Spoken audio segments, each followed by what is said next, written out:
Le professeur de piano, Acte 1, Londres. Chapitre 6, Partie 1.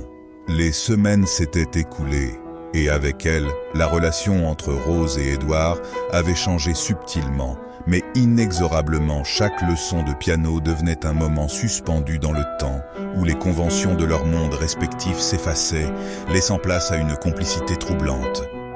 Le piano n'était plus qu'un prétexte, les regards échangés, les frôlements involontaires, la proximité de leur voix avaient tissé une intimité que ni l'un ni l'autre ne voulait nommer. Pourtant, tout cela restait invisible aux yeux de leur entourage. Rose savait cacher son trouble derrière ses manières parfaites, et Edward, bien qu'un peu plus maladroit, passait toujours pour un professeur attentif et patient.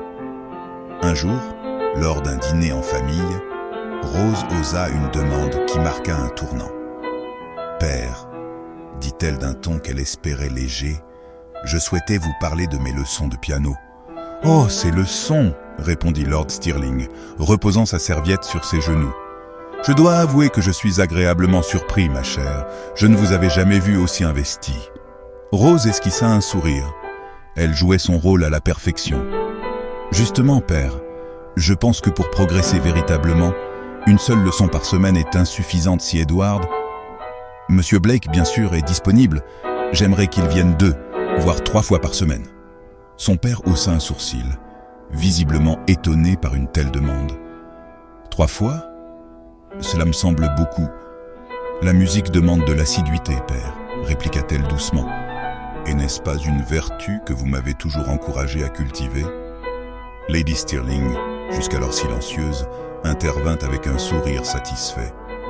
Si notre Rose montre un tel enthousiasme, pourquoi ne pas l'encourager, William ? Après tout, c'est une compétence qu'il convient de maîtriser pour une jeune femme accomplie. Lord Stirling finit par hocher la tête, presque malgré lui. Très bien, très bien. Mais assurez-vous que cela ne vienne pas perturber vos autres engagements, Rose. Rose inclina la tête en signe d'approbation, cachant soigneusement l'excitation qui l'envahissait.